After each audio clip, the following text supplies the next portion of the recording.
Hello indie game fans, this video is brought to you by Broken Lines by Play, which just so happens to be releasing this week. This is a tactical RPG set in an alternate history World War II, where you play as a squad of soldiers trapped behind enemy lines.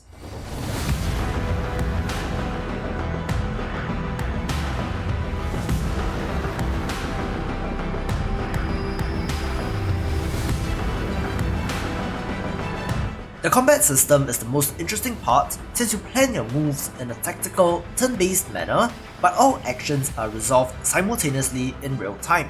There are realistic gun physics and destructible cover, and of course, permadeath for your troops.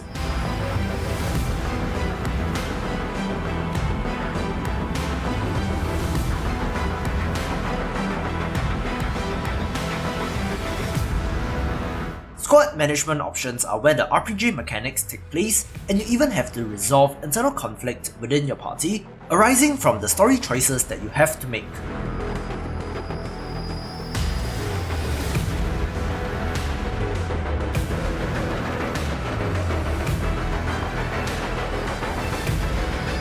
These also factor into the multiple endings that you can get, so certainly one of interest.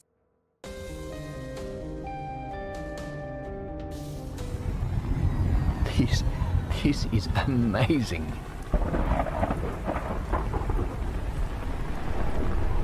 There it is, the probe. I knew it. The last week of February has brought out many great titles out of the woodwork, with a couple of unexpected releases, and 2 action games which I'm very much looking forward to. But on top of the sponsored Broken Lines, we shall move on to Beautiful Desolation. I was simply awestruck when I first came to know of this title, since the environments are simply gorgeous and the concept itself was pretty unique.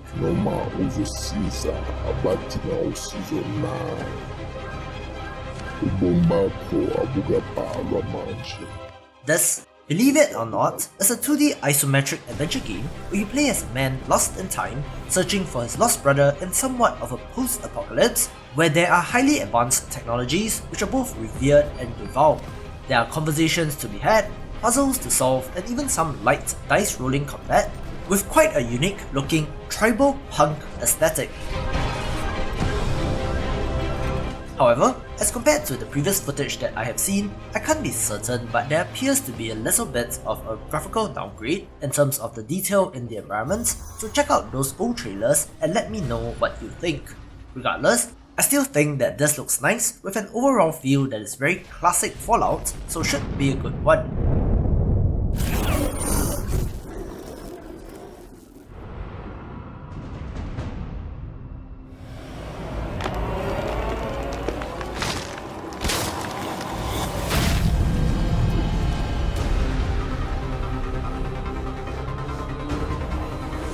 Speaking of surprises, Warlander suddenly decided to release this week, and it's a Soulslike roguelike, mashing together 2 buzzwords, and we'll see on the quality of this.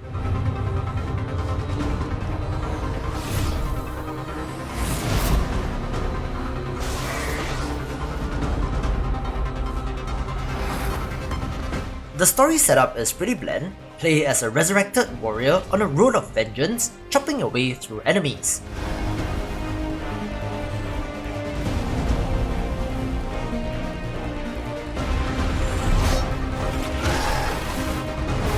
However, the combat does look fun, with a precise targeting system that enables you to attack certain body parts.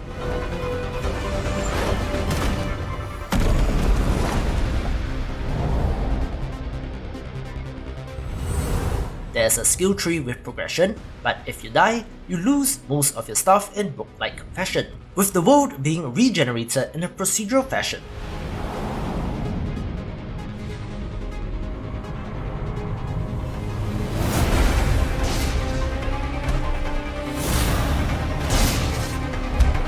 As someone with an interest in both of these genres, to see them combine is intriguing, so best of luck to the developers and let's see what they got.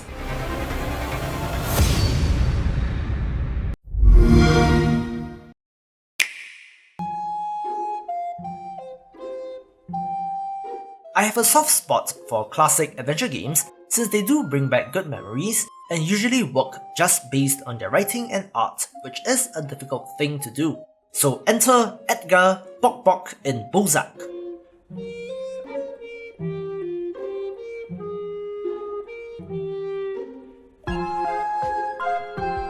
Play as the local crackpot Edgar together with his chicken companion as they leave the woods and enter the big city to seek out a solution to save the squash that he grows.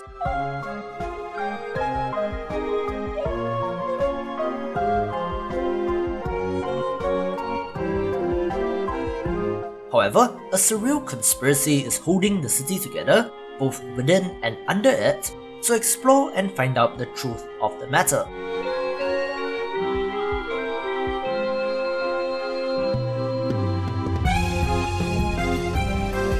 Of course, the art is a highlight, really capturing that modern adventure game feel, and the writing seems to be pretty good as well.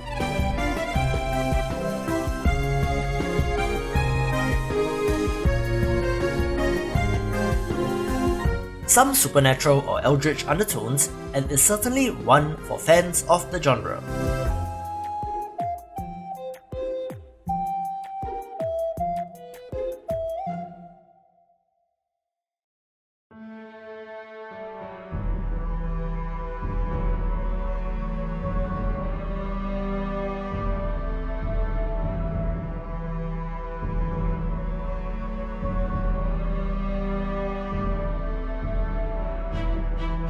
Pixel art's action platformer can describe Mist of Noya, and that alone has already sold me on this title.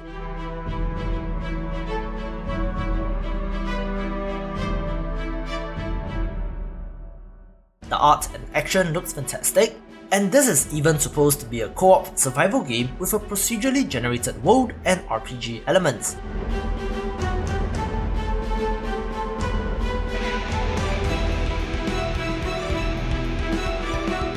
Explore and collect resources in the day and build up your defenses and fight off demons at night.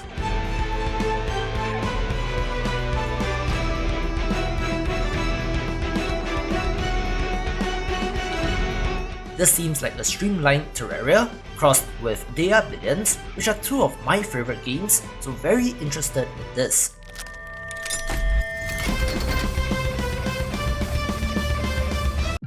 Just a quick note, if you are new here and enjoyed the video so far, be sure to subscribe and check out the Discord channel while you are at it. Here's to more indie gaming coverage, so back to the video. Here comes a new challenger!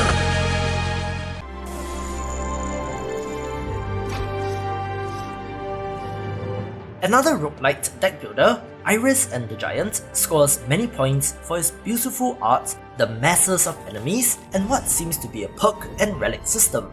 So of course, I'm down for this.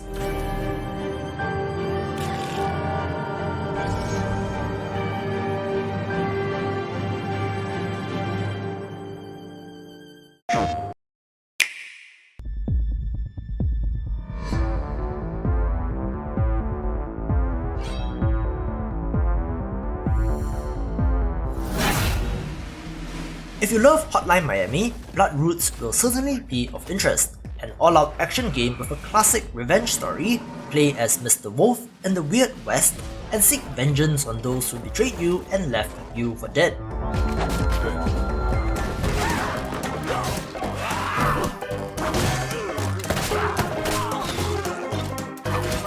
Some of you have seen the trailer, which shows off its gimmick very nicely, where the world is your weapon and literally anything can be used, from wagon wheels, ladders, fireworks, carrots and more, all capped off with a wonderful cartoony art style that reminds me just a little bit of Samurai Jack.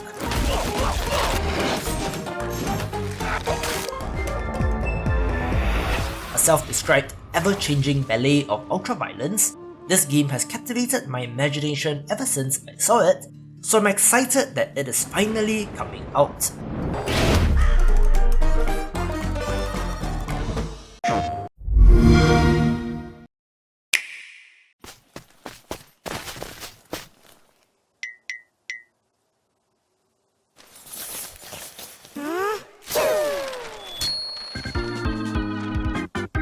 I remember playing a very early demo of Hay Fever and was pleasantly surprised by the mechanics, since you play as an allergic mailman who must use his sneezes to propel himself forward.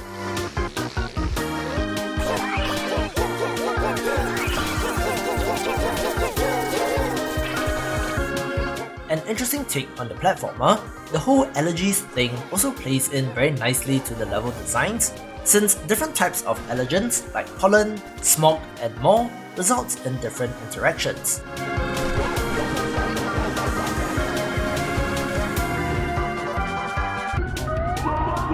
Adorable art style as well, and the platforming does look challenging.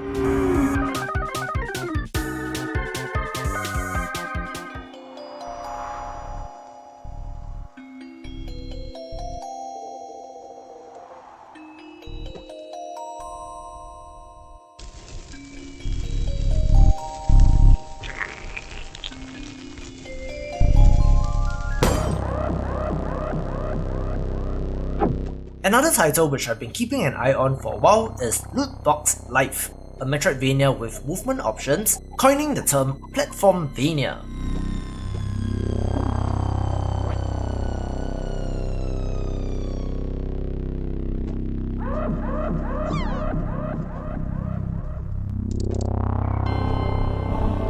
As such, the focus is less on combat and more on your movement options, from dashes, jumps, and more, so pretty curious about the design of this title.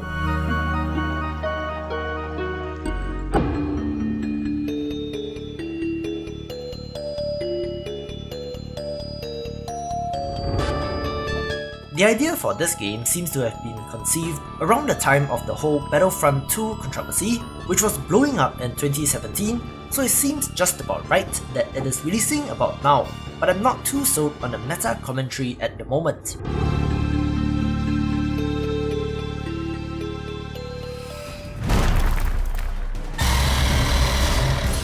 I'm seeing an increasing number of you poo-poo procedural generation in roguelites, so here's a title for you. Let's be honest, Forgone looks like Dead Cells and probably plays like Dead Cells as well, but gone are the roguevania elements. Rather, there are handcrafted levels and environments with loot and legendary weapons to collect, and even a branching skill tree and customizable abilities. Weirdly enough, this is releasing in early access, but the promise of a story-driven one of these is tantalizing, taking the #1 spot. If you enjoyed the video, be sure to like, share and subscribe. Check out the recommended playlist or the best pick for you, and I will see you after the jump.